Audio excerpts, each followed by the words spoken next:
Hello friends, আমি শুভম। এখন review করব ব্রহ্মযুগম বলে সিনেমাটা, যেটা মালায়ালাম ভাষার একটা হরর থ্রিলার মুভি। এই মুভিটা অলরেডি হিট, প্রচুর লোক রিভিউ করে ফেলেছে, সবারই রিভিউ মোটামুটি পজিটিভ। তো আপনি বলতে পারেন এই ভিডিওটা কেন দেখবো। এই ভিডিওটা দেখবেন তার কারণ হচ্ছে এই মুভিটা দেখার পরে কিছু কোয়েশ্চেন না আমার মনে রেজ হয়েছে বা মনে উঠেছে, এবং আমার মনে হয় যারা যারা এই সিনেমাটা দেখবে তাদের মনে এই কোয়েশ্চেন গুলো আসবে। তাই জন্য এই রিভিউটার পরে আমি এই কোয়েশ্চেনের আনসার দেওয়ার চেষ্টা করেছি এই ভিডিওতে। সেই জন্য সবাইকে রিকোয়েস্ট করবো, যারা যারা মুভিটা এখনো দেখেননি তারা রিভিউটা শুনে ভিডিওটা বন্ধ করে দেবেন আর ভিডিওটা দেখবেন না। কারণ তারপরে যখন আমি এক্সপ্লেন করবো বা সেগুলো নিয়ে কথা বলবো, কোয়েশ্চেনগুলো নিয়ে, এখানে কিন্তু অনেক প্লট রিভিল হতে চলেছে, অনেক স্পয়লার কিন্তু এর মধ্যে থাকতে চলেছে। সেই জন্য যারা যারা মুভি দেখেননি এবং মুভি দেখার মজাটা নষ্ট করতে চান না, তারা তার রিভিউটা দেখে ভিডিওটা বন্ধ করে দেবেন। এবার রিভিউটা স্টার্ট করি। এই মুভিটা ডাইরেক্ট করছে রাহুল সদাশিবন। মুভির কাস্টে আছে বা লিড রোলে আছে মামুতি স্যার। এবারে গল্পটা যদি একটুখানি বলি, এখানে গল্পটা দেখানো হচ্ছে একটা জঙ্গল। সেই জঙ্গলের মধ্যে দুটো লোক, তারা নদীর এই পার থেকে ওই পার যেতে চায়। যেহেতু রাত হয়ে গেছে, তারা ডিসাইড করে যে তারা রাতটা জঙ্গলেই কাটাবে, সকাল হলে তারা নদীর ওই পারে যাবে। এবং জঙ্গলে এমন কিছু ঘটনা ঘটে তারপরে, যেখানে একটা লোক, দুটো লোকের মধ্যে একটা লোক গায়েব হয়ে যায়। কিভাবে গায়েব হয় সেটা আপনি মুভি দেখুন, এটা আমি এখন এই ভিডিওতে বলবো না। আরেকটা যে লোক থাকে সে ভয় পেয়ে যায়, ভয় পেয়ে সে পাশের একটা হাভেলিতে চলে যায়। সে হাভেলিতে যাওয়ার পর বুঝতে পারে এই হাভেলির একটা পাস্ট আছে, এবং সেই পাস্টের মধ্যে সে ক্রমশ জড়িয়ে পড়তে থাকে এবং নানা রকম অলৌকিক ঘটনা তার সাথে ঘটতে থাকে। এবং সে জানতে পারে যে হাভেলিতে ঢোকাটা যতটা ইজি, বেরোনো কিন্তু ততটা ইজি নয়।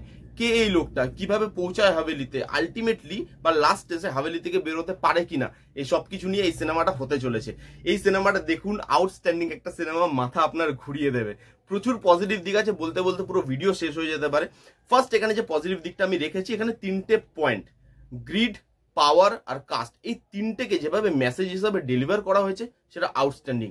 এখানে দেখানো হচ্ছে যে এখানে পাওয়ার কতটা আলটিমেট হতে পারে, যে যার হাতে আলটিমেট পাওয়ার থাকবে সে কিন্তু রাজত্ব করবে এবং সে তার নিচে থাকা সমস্ত লোককে অত্যাচার করবে এবং সমস্ত লোকের উপরে রাজত্ব করবে। তাই জন্য যার হাতে পাওয়ার থাকবে সে কিন্তু একটা টাইমে গিয়ে সে কিন্তু কারাপ্ট হয়ে যায়। এবং সেই জন্য আপনি সেটা আজকের দিনেও রেলেভেন্ট, আজকের দিনেও এরকম দেখবেন যে যাদের হাতে পাওয়ার আছে তারা কিন্তু সাধারণ মানুষকে এইভাবেই নাচিয়ে যায়, তাদের উপর অত্যাচার করে এবং তাদেরকে ম্যানিপুলেট করে। তো এখানে পাওয়ারটাকে এইভাবে দেখানো হয়েছে, সেটা খুব ভালো।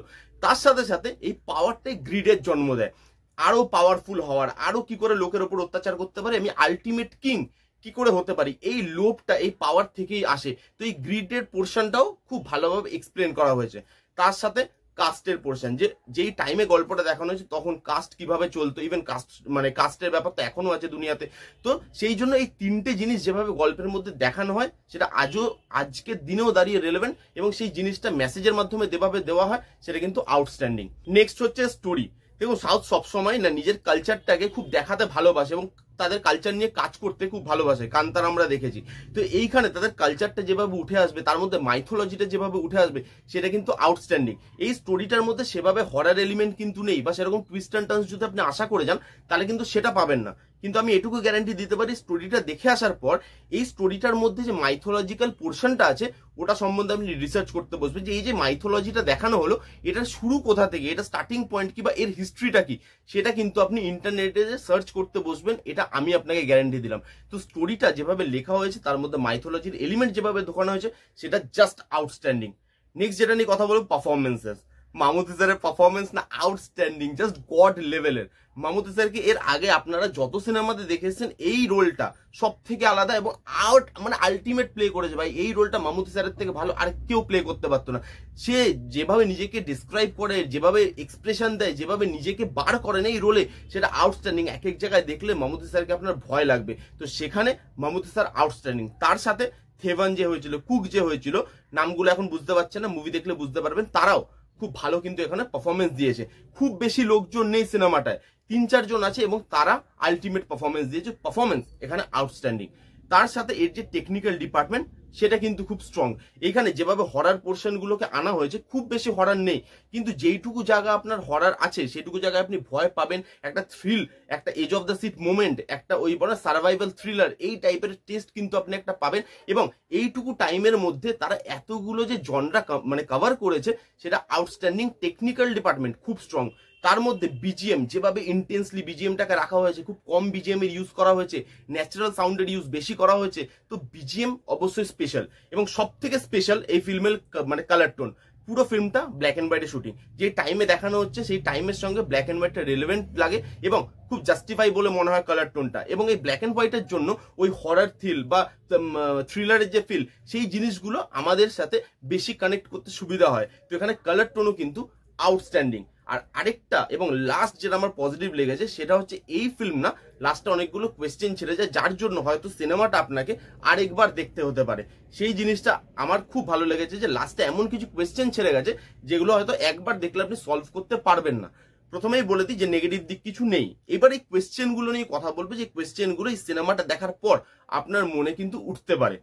ফার্স্ট এখানে যে কোয়েশ্চেনটা আমার মনে হয়, যখন এই সিনেমাটা আমি শেষ করলাম না, শেষ করার পর যখন ক্লাইম্যাক্সটা দেখছি তখন আমার মনে হলো এটা কি ধরনের ক্লাইম্যাক্স হলো, মানে বাজে জিতে গেল, ভালো যারা তারা হেরে গেল, এটা কি ধরনের ক্লাইম্যাক্স হলো।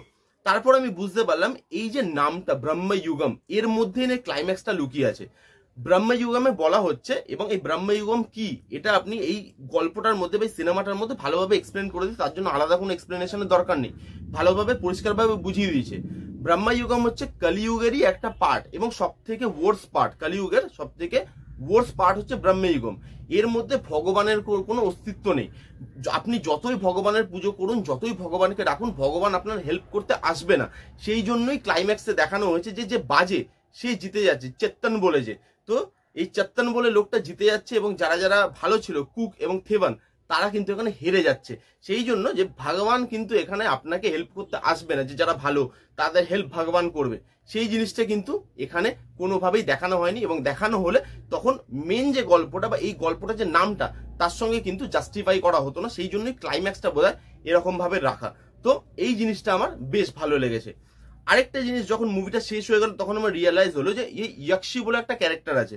এই ইয়াকশি ক্যারেক্টারটা কেন, খালি অ্যাডাল্ট্রি ঢোকানোর জন্য বা একটুখানি ওই অ্যাডাল্ট সিন দেওয়ার জন্য? বাট তারপরে আমি রিয়েলাইজ করলাম না, ইয়াকশি বলে ক্যারেক্টারটা না একটা কাজ আছে।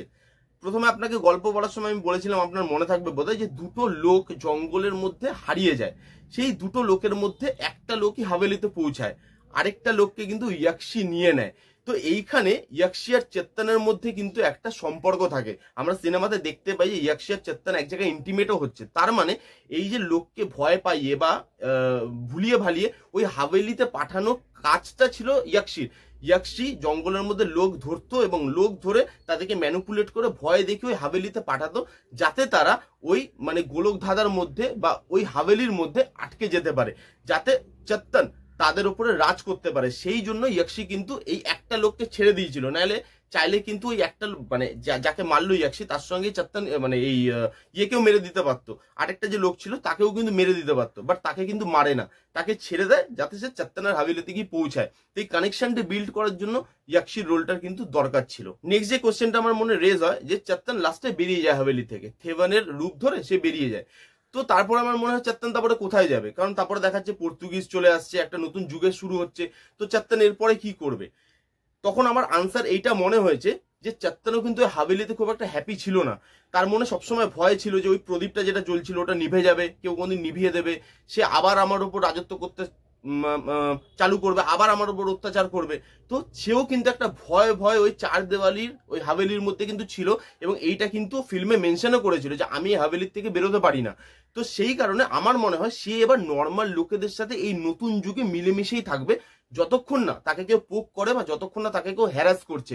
তো সে মনে হয় নিজের রূপটা হয়তো আর ধরবে না, সে হয়তো ওই থেভানের মায়ের সাথে গিয়ে থেভান হয়েই রয়ে গেল, অথবা অন্য কোথাও নর্মাল লোকের রূপ ধরে সে হয়তো ফ্রিলি ভাবে এবার সবার সাথে নতুন যুগে তাল মিলিয়ে হয়তো চলবে। যে বাকি লোক যেভাবে স্বাধীনভাবে ছিল বাইরে, চেতনও হয়তো এখান থেকে বেরিয়ে স্বাধীনভাবে এবার নিজের লাইফটা লিড করবে।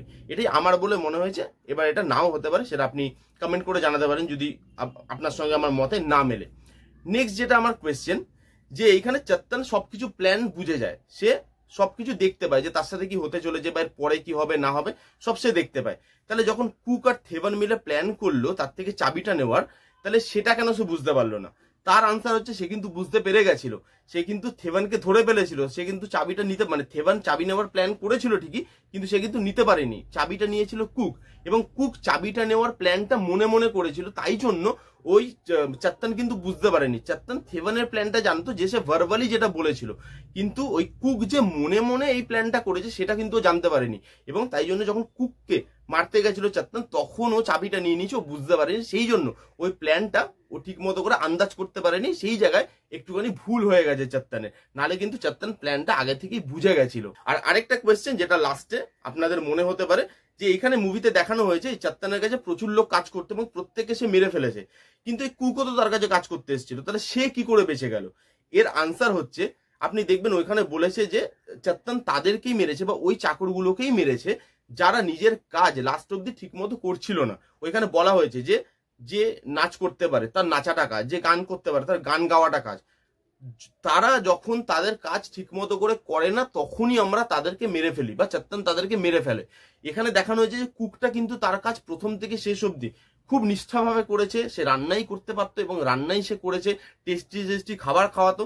সেই জন্যই কিন্তু তাকে এতদিন চাত্তান মারেনি, যে কুকের কাজ কিন্তু ভালোভাবে করছে। বাকি সার্ভেন্টরা লাস্টে গিয়ে তাদের কাজগুলো ঠিক মতো করতে পারছিল না, যার জন্য কিন্তু চাত্তান তাদেরকে মেরে দিয়েছিল। এবার এই তো গেল আমার যে কোয়েশ্চেনগুলো উঠেছিল তার আনসার। এর মধ্যে আরো একটা কোয়েশ্চেন আছে যার আনসার আমি এখনো খুঁজে পাইনি, সেটা হচ্ছে ইয়াকশি বলে যে ক্যারেক্টারটা, ওই ফিমেল ক্যারেক্টারটা, ও লাস্টে কোথায় গেল? ওকে তো আর দেখালো না, তো ও কি মরে গেছে নাকি ও এবার কোথায় চলে গেল?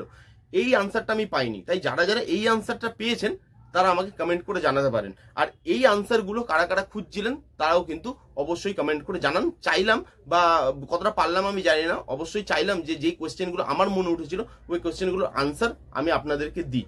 কেমন লাগলো মুভিটা কমেন্ট করে জানান। যারা যারা দেখেছেন তারা কমেন্ট করে জানান, যারা দেখেননি এক্ষুনি যান এবং গিয়ে মুভিটা দেখুন। ভিডিওটা কেমন লাগলো জানাতে ভুলবেন না। ভিডিওটা যদি ভালো লাগে তাহলে please give it a Thums up, like করবেন, কমেন্ট করবেন, শেয়ার করবেন, চ্যানেলটাকে আমার সাবস্ক্রাইব করবেন। দেখা হচ্ছে নেক্সট কোনো ভিডিওতে। ততক্ষণ bye bye, take care and be safe.